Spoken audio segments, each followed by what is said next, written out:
नमस्कार, आप देख रहे हैं सिटी पोस्ट। मैं वंदना। गोपालगंज में हुए ट्रिपल मर्डर को लेकर के नेता प्रतिपक्ष तेजस्वी यादव काफी आक्रामक हो गए हैं। इसको लेकर बिहार में सियासी होना शुरू हो गया है। लगातार तेजस्वी यादव पटना से गोपालगंज करने के लिए मार्च निकाल रहे थे, लेकिन प्रशासन की तरफ से उन्हें रोक दिया गया था। अभी हमारे साथ बातचीत करने के लिए मौजूद हैं बीजेपी विधायक और कह सकते हैं बीजेपी प्रवक्ता भी हैं मनोज शर्मा जी। क्या लगता है सर कि बिहार में जिस तरह से अभी नेता प्रतिपक्ष तेजस्वी यादव सियासी कर रहे हैं मर्डर को लेकर के, इस पर क्या कहेंगे आप? देखिए, ये तो काफ़ी दिनों बाद बिहार आए और बिहार आने का इनका कारण जब अत्यधिक के दबाव पड़ा और बिहार आने के बाद में पता नहीं जो क्वारंटाइन की अवधि पूरा किए कि नहीं किए और उसका भी पालन किया कि नहीं किया, क्योंकि आज ही उन्होंने लॉकडाउन का पालन तो खुल्लम खुला उसका उल्लंघन किया, उसे पालन करने में असमर्थ रहे। और ये मार्च किस लिए?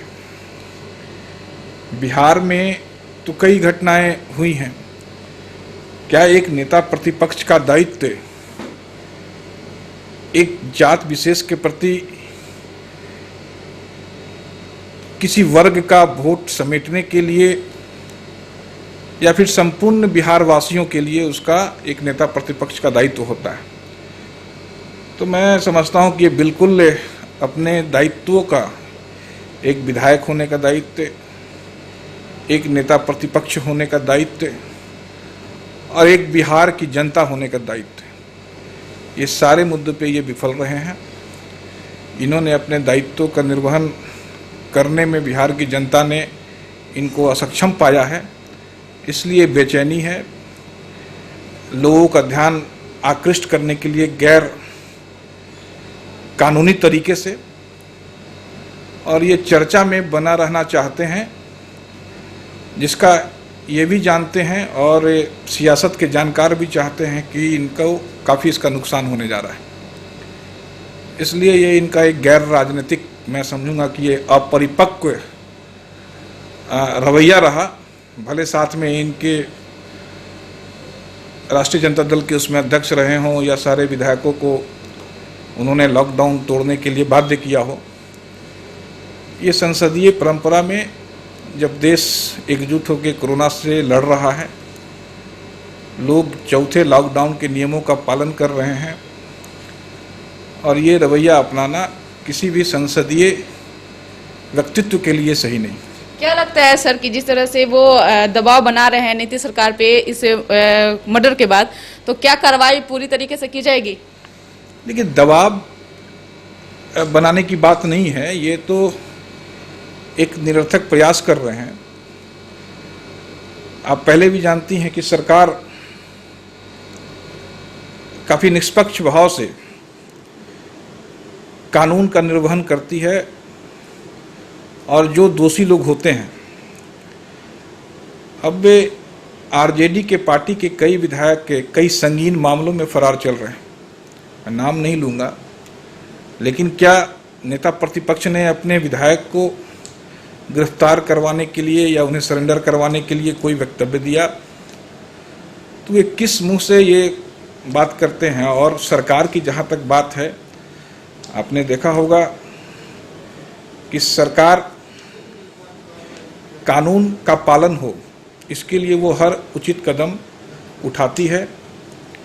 सरकार ने पहले भी कहा है कि अगर विधायक दोषी होंगे तो उन्हें बिल्कुल कठोर दंड मिलेगा और सरकार ये भी बोलती है कि न वो किसी को बचाती है और न किसी को फंसाती है।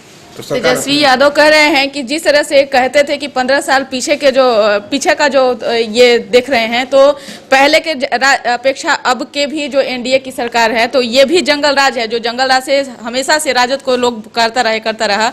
तो जिस तरह से अभी देखा जाए तो कह रहे हैं कि अभी भी वो जंगल राज ही बनाने का कोशिश कर रहे हैं। तो मतलब कैसा जंगल राज देखना चाहते हैं कि लॉकडाउन में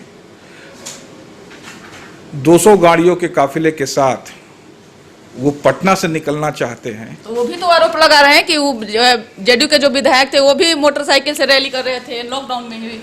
उसे भी मीडिया के लोगों ने दिखाया और वो एक पैदल चल रहे थे, न कि ऐसा हुजूम लेके चल रहे थे। ये हुजूम लेके चलने का, एक अशांति फैलाने का एक प्रयास कर रहे थे, जिसका कोई ठोस आधार नहीं था और जब पूरा विश्व कोरोना से लड़ने में व्यस्त है तो ये बेवकूफ़ बड़ी राजनीति करने में व्यस्त है। जी, क्या लगता है कि अब ये बिहार के विधानसभा चुनाव भी होने वाला है, बीजेपी अपने तरफ से कमर कस ली है, चुनाव मैदान में उतर चुकी है, तो किस तरीके का तैयारी अब चल रहा है? देखिए, शुरू से बीजेपी तो 365 दिन एक्टिव रहने वाली पार्टी है और बीजेपी के कार्यकर्ताओं को शुरू से ये अभ्यास है कि वो बूथ स्तर पे, पंचायत स्तर पे, प्रखंड स्तर पे वो लगातार कार्य करते रहते हैं। और आपने देखा होगा कि इस लॉकडाउन के दरमियान भी बीजेपी के कार्यकर्ताओं ने सबसे पहला फीड द नीडी कार्यक्रम चलाया प्रधानमंत्री के आह्वान पे। उसके बाद बीजेपी के कार्यकर्ताओं ने जो कोरोना वॉरियर्स हैं उनके सम्मान के लिए एक अभियान चलाया और उस साथ साथ में बीजेपी ने अपने बूथ स्तर पर सप्तऋषि कार्यक्रम, जो कि अब अंतिम दौर पे है, लगभग अब वो संपन्न हो चुका है, वो कार्यक्रम चलाया। तो बीजेपी तो हमेशा कोई ना कोई कार्यक्रम करते रहती है। उसके बूथ स्तर से लेकर राष्ट्रीय स्तर के कार्यकर्ता इस कार्य को संपादित करते रहते हैं। इसलिए ये चुनाव ही नहीं, बीजेपी 24 महीने 365 इंटू 24 इंटू 7 आप कह सकते हैं, वो एक्टिव रहती है। जी, तो ये थे बीजेपी विधायक और प्रवक्ता मनोज शर्मा जी, जिनका साफ तौर से कहना था कि जिस तरह से आरजेडी अपनी गलतियों को छुपाने का कोशिश कर रही है और दूसरे के गलती का जो है वो पर्दाफाश करना चाह रही है, तो ऐसा नहीं हो सकता है। जंगल राज पहले था, अब बिल्कुल जंगल राज नहीं है। अब का जो शासन है वो सुशासन की सरकार है और इस सुशासन की सरकार में सभी का निर्वाहन होता है और सभी का इसमें सही ढंग से, सही तरीके से उसका जांच किया जाता है। तो इस खबर बस इतना ही। अगर आपको हमारी खबर अच्छी लगी, इसे अपने दोस्तों के साथ शेयर करें, हमारे चैनल को सब्सक्राइब करें, बेल आइकन जरूर दबा दें। आपका सहयोग समर्थन लगातार सिटी पोस्ट को मिल रहा है, आगे भी बनाए रखें। सिटी पोस्ट फेसबुक पेज को भी फॉलो जरूर करें। धन्यवाद।